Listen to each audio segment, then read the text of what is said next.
फरीदाबाद वेझो एफपी बंद के गोठ मांझाणी रिंद वटां घारो सवें गोठ पानी हेठ अची विया। गोठाणनि माल मताल छॾे लड़पलाण शुरू करे छॾी। पानी दबा सबबु एफपी बंद 0 पॉइंट वटां उछली पियो। वार नसीराबाद ऐं गाजी खावट जे ॿुॾण जो ख़तरो बि वधी वियो। डीसी कंवर शहदादपुर बोर्ड जो अलर्ट जारी करे छॾियो। माण्हुनि खे महफ़ूज़ हंधनि ॾांहुं मुंतक़िल थियण जी हिदायत।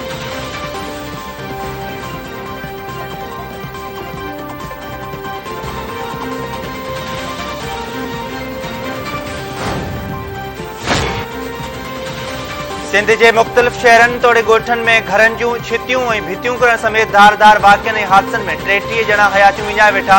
केतिराई ज़ख़्मी। दोदापुर वेझो ॻोठ सचल ॾाहाणी ऐं ॻोठ जाफ़र मंदराणी में घरनि जूं छितियूं किरी पयूं। 3 औरतनि सूधो 5 ॼणा हयातियूं विञाए वेठा। बिरियाल सिटी जे मेमण मोहल्ला में घर जी छित किरी पई। हिक ई कुटुंब जा 4 भाती दबजी फोत। 6 ज़ख़्मी। बाढे जे मुख़्तलिफ़ इलाइक़नि में घरनि जूं छितियूं किरण सबबु हिक ई कुटुंब जे 3 भातियुनि सूधो 4 ॼणनि दम ॾिनो। कंबर वेझो ॻोठ खोड़ल मक्सी में घर जी छित किरण सबबु 2 मासूम भेनरूं अजल जो शिकार। घोटकी ऐं खानपुर महर में घरनि जूं छितियूं किरण सबबु ॿुढड़ी औरत ऐं नीगरी हयाती विञाए वेठियूं। मदहजी, तंगवाणी, ककड़ ऐं अखरी चौधरी में बि 4 ॼणा अजल जो शिकार थी विया। केतिराई ज़ख़्मी थी पिया। डिगड़ी, कशमोर ऐं दरिया खान मरी में बि घरनि जूं छितियूं किरण जा वाक़िआ 2 ॿारनि समेत 5 ॼणा फोत।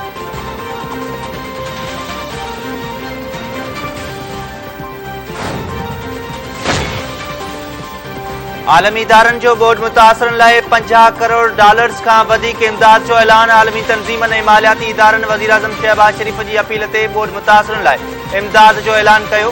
वज़ीर आज़म शहबाज शरीफ़ चयो आहे त तारीख़ी बरसातनि ऐं बोर्ड सबबु हंगामी हालतुनि खे मुंहुं ॾियणो पियो। औरतनि ऐं ॿारनि समेत वॾे अंग में माण्हू फोत थिया आहिनि।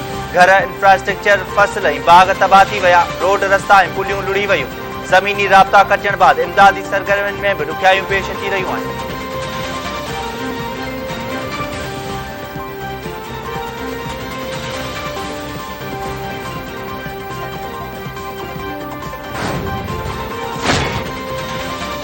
हुकूमत बोर्ड की सूरत हाल के कौमी एमरजेंसी करार ॾेई छॾियो। समाजी वफ़ाक़ी वज़ीर मरियम औरंगज़ेब चयो आहे त सिंध ऐं बलोचिस्तान में गैर मामूली तबाही के मुंहुं ॾियण लाइ क़ौमी जज़्बो ॾेखारणो पवंदो। बोर्ड मुतासिरनि खे परॾे में रहंदड़ पाकिस्तानियुनि जे हथियनि जी ज़रूरत आहे। वॾे पैमाने ते आयल तबाही के मुंहुं ॾियण लाइ वॾी रक़म घुर्बल हूंदी। वफ़ाक़ी हुकूमत सूबनि सां गॾिजी कोशिशूं वठी रही आहे। तेज़ बरसातुनि ऐं बोर्ड जे वहकरनि तो रिलीफ जे कमनि में मुश्किलातूं पेश अची रहियूं आहिनि।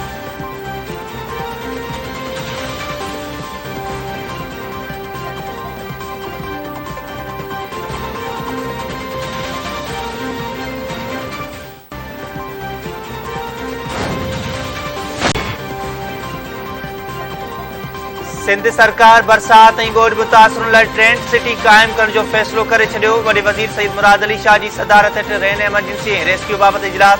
नुक़सान जी सर्वे, रिलीफ जे कमनि ऐं मुतासिरनि जी बहाली बाबति गौर वीचार। वॾे वज़ीर इजलास में ॻाल्हाईंदे चयो आहे त हुन केतिरनि ई ज़िलनि जो दौरो कयो आहे। कचा घर तबाह थी विया। नुक़सान जो काथो यूनियन काउंसिल ज़रिए लॻायो वेंदो।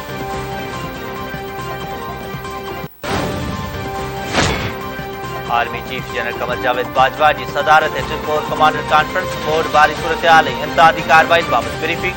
Army chief general Qamar Javed Bajwa चयो आहे त आर्मी फॉर्मेशन बोर्ड मुतासिरनि जी हर मुमकिन मदद यकीनी बणाइनि।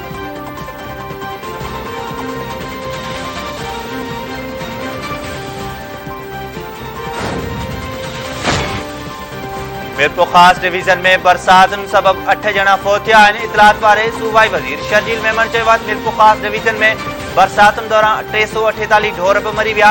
1,13,642 घरनि खे नुक़सान पहुतो ऐं 23,507 घर मुकमल तौर तबाह थी विया। सूबाई वज़ीर मौजूदु मीरपुर ख़ास डिवीज़न में 28,414 मुतासिरनि खे कैंपनि ॾांहुं मुंतक़िल कयो वियो। 23 रोडनि ऐं 15 सरकारी इमारतनि खे बि नुक़सान पहुतो आहे।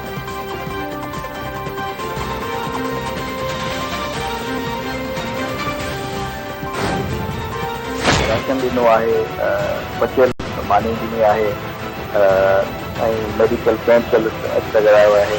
असां कमिश्नर ऑफिस में ऐं डीसी ऑफिसिस में ऐं कुझु ॿियनि लोकेशन्स ते पंहिंजे कैंप्स लॻाए छॾियूं आहिनि। चाहे कोई इमदाद ॾियणु चाहे हिननि जे लाइ कैश में न, पर का बि इमदाद काठोरा जो पेंट थी वियो या कंबल थी विया, कपिड़ा थी विया, अहिड़े तरीक़े सां या मेडिसिन थी विया, उहा पंहिंजे पंहिंजे रिपोर्टिस सां ऐं पंहिंजे जेके नोटेबल सां ऐं कलेक्टर ऑफिस सां तालुकात आहिनि उन्हनि खे पंहिंजे हथ उन्हनि सां घुराए इमदाद उहा उन्हनि खे सिंध सरकार जी हिदायतुनि ते कराची इंतजामिया बोर्ड मुतासिर इलाइक़नि मां लॾ पलाण करे ईंदड़ मारवड़नि लाइ खाद खुराक इलाज ऐं ॿियनि सहूलियतुनि लाइ कैंपूं क़ाइमु करे वरितियूं। धरती टीवी जे प्रोग्राम न्यूज़ रिव्यू में ॻाल्हाईंदे कराची जे कमिश्नर इक़बाल मेमन चयो आहे कमिश्नर ऐं DC ऑफिसनि में कैंपूं लॻायूं वयूं आहिनि जिते मुतासिरनि खे समूरियूं सहूलियतूं फ़राहम कयूं वेंदियूं।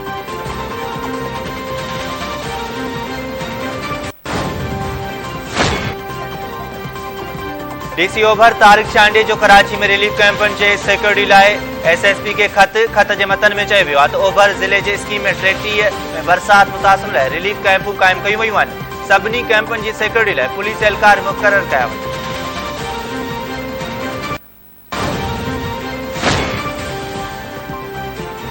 कंडियारे बरसात से मनाले खे 30 फुट घारो ॻोठ ॿोड़ण बाद पाणी शहर ॾांहुं वधणु लॻो। ॻोठाणा पंहिंजी मदद पाण ते घारो बंदि करण में मसरूफ़। ज़िले इंतजामिया गुम रहवासियुनि लॾ पलाण शुरू करे छॾियो।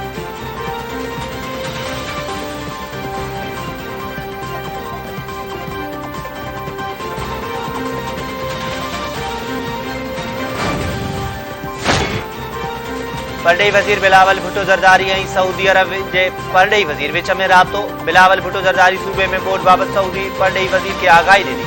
संदसि चवणु आहे त बरसातुनि सबबि जानी ऐं माली नुक़सान थियो आहे। पाकिस्तान ऐं सऊदी अरब जा सुठा लाॻापा रहिया। सऊदी अरब ॾुखे वक़्त में पाकिस्तान जी मदद कंदो आहे।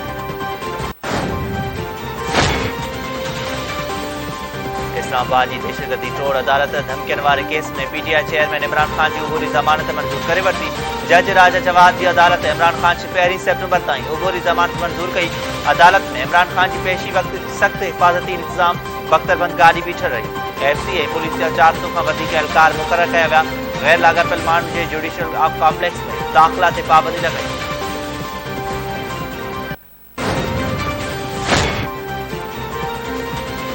जेके फ़ैसिला करे रहिया आहिनि ऐं कराए रहिया आहिनि उन्हनि खे मुल्क जो सोचणु घुरिजे। PTI चेयरमैन इमरान ख़ान इस्लामाबाद में अदालत पेशी बाद मीडिया सां ॻाल्हाईंदे चयो सॼी दुनिया हिन वक़्तु पाकिस्तान जो मज़ाक़ उॾाए रही आहे।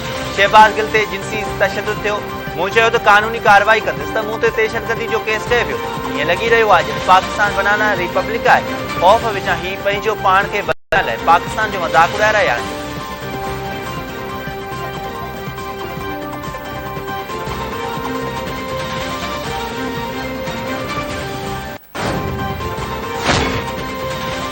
ऐं वफ़ाक़ी घरू वज़ीर राणा सनावला ख़िलाफ़ दहशतगर्दी ऐं सरकारी कम में मुदाख़लत जी FIR दाख़िल।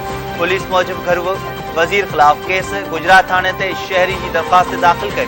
कॉफ लीग अॻवान मुनिसिलाई समाजी राब्तनि वारी वेबसाइट ते राणा सनावला खे मुखातिब थींदे चयो आहे त तव्हां असांजे वज़ीर आज़म इमरान ख़ान ख़िलाफ़ कूड़ा केस करायो कयो पर तव्हांजे ख़िलाफ़ पाकिस्तानी अवाम सचो केस दाख़िल करायो। तमामु जल्द तव्हांजी गिरफ़्तारी थी। कोई आप लोगों के साथ अब तक कोई मुज़ाकरात